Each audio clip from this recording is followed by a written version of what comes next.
Hey, what's up everybody? I'm Blue and this is Metal Lens Reviews. Welcome. If this is your first time here, thank you for checking out my channel. And if you like what you see, please do me that favor of like, comment, subscribe. Really helps me grow the channel and provide you guys with more stuff to watch.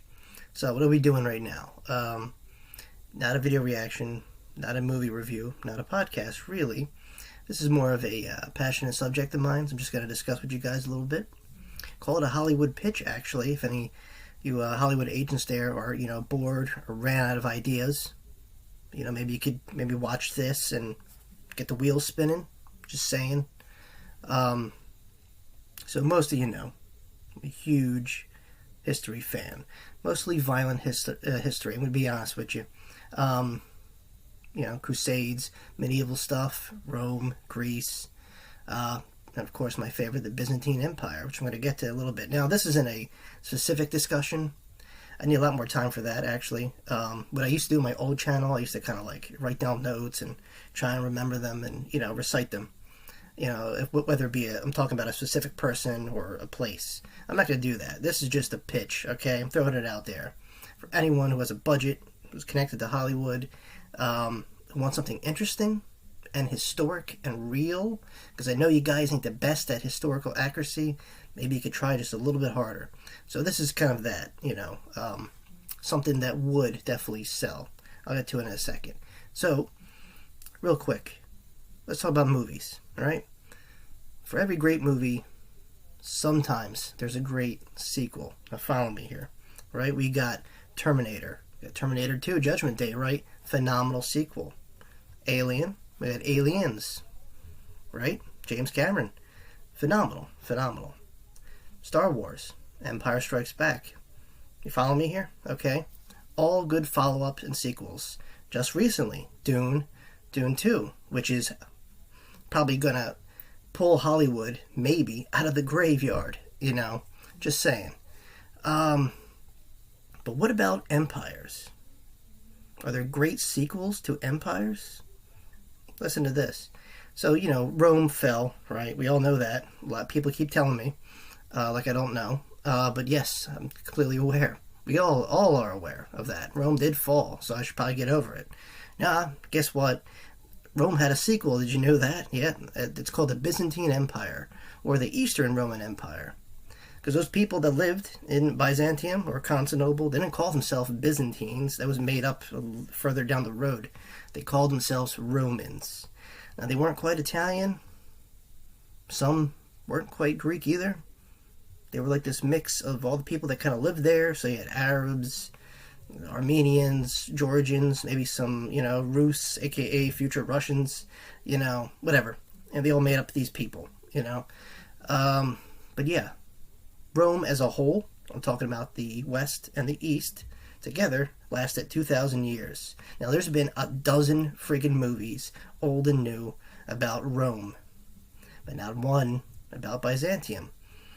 Now, Hollywood's missing out.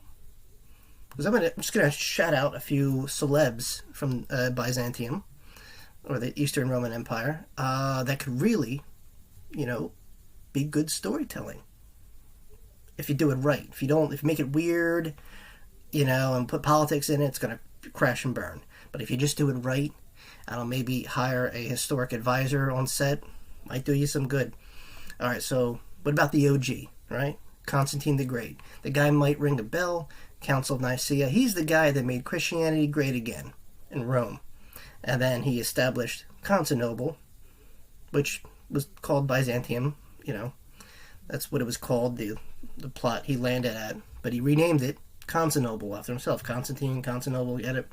So yeah, there's that. Right? He's kind of the OG, started it, right? And then we have Justinian the Great, another guy. What's his claim to fame? Well, he kind of put, Byzantine's face on the map, pretty much. Constantinople's, essence, their life. He just kind of, made what they are. He started work on the Hagia Sophia, which is that church / today it's a mosque now. Don't get me started. But yeah. Anyway, you guys know where Turkey is, right? The country Turkey, Istanbul, That was Constantinople. Yeah, it's split up between these two rivers, and one side's the west, one side's the east. Anyway, that's where the Constantinople that was the Constantinople before the Ottoman Turks came and conquered it. Yada yada yada. Anyway, Justinian the Great. Back to him. His wife Theodora was like, she was kind of like a boss lady a little bit, When shit hit the fan, he wanted to kind of get out of Dodge. She was like, nah, you're staying right here and you're going to fix this. When he was in a coma because of the plague, she kind of took over his place just for a little bit till he snapped out of it. I'm not saying he was the greatest emperor, but he did kind of, through generals anyway. He was a kind of a point the finger, you go this way kind of guy. But he had the balls to do that, Now, whether or not you take that as a good or bad thing, there's a reason why, he's got tapestries and statues made out of him, and law. The Justinian law, which is actually applied to kind of Western society today. I don't want to get into detail, but if you want to look it up, be my guest. We could keep going. What about Basil II? This guy. So this guy, reigned pretty long, and he also blinded a crapload of Bulgarians to prove a point. Yep.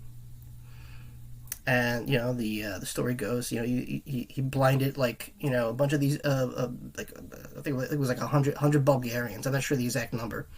It might be exaggerated. So he blinded one person, and half blinded the person in front of them so they could lead them back to the capital pretty much. And then their king saw this and had a heart attack, whatever.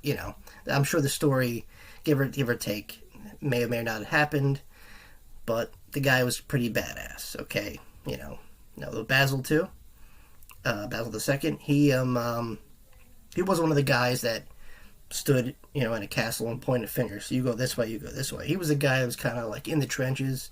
He's the kind of soldier emperor who ran shit, but also got his hands dirty. Or you could do Leo the Third. He's one of my favorite guys. I got him tattooed right here, actually, this guy. His claim to fame? Well, okay, so didn't like icons, religious icons, started iconoclasm.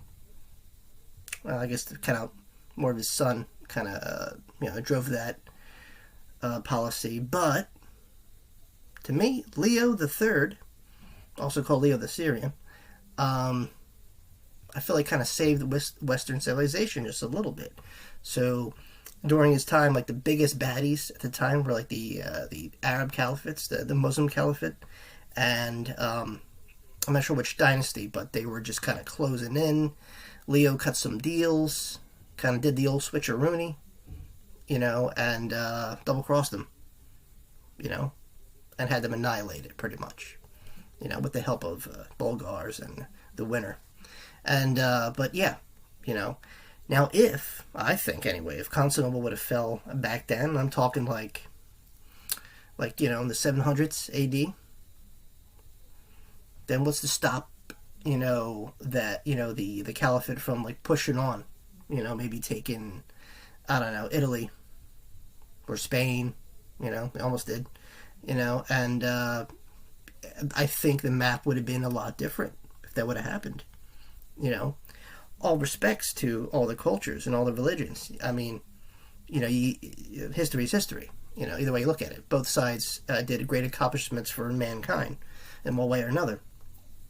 But, it's interesting how if certain victories didn't, turn out the way they did, how alternative history would have turned out. Makes you think. Anyway, that's just my 2 cents. Like I said, I didn't really deep dive to anything because I want to, number one, bore you guys, and number two, I'm not prepared. But I will. I'm going to make a really lengthy video from some historic character. I don't know. I'm going to probably pull it off the top of my hat, or someone I really like, Probably has something to do with, the Eastern Romans, the Byzantines. I feel like that's a subject, civilization that's not really talked about that much. Definitely not talked about in high school. If it is, maybe it's mentioned, maybe like in a smidgen, but whatever. Anyway, yeah, any Hollywood agents, those guys I just mentioned, make a movie or something based on the Byzantines. Come on. I guarantee you'll put butt in the seats. All right? I mean, just look at movies like Gladiator, Troy, 300. Okay, granted, those were ancient civilizations and way more interesting, more, mythology you could play with. But when you have shows like, granted, they're fantasy, like Lord of the Rings or Game of Thrones, still, they're based off of medieval times, and all of them are kind of on the table at one point. Well, even real shows like The Tudors, for example, or Versailles. That's great, dark drama and thriller, You could do the same thing with any of the Byzantine empires, man, because they all had some kind of shady stuff going on in the background that would definitely make good cinema and good story. Just a thought. All right, that's all I got to say. If you made it this far, thanks for listening, guys. What's your favorite ancient civilization or empire or time period, for that matter? Let me know in the comments below. All right, guys. Thanks again for listening. If you haven't already, like, comment, subscribe. I'll see you all very, very soon. Peace.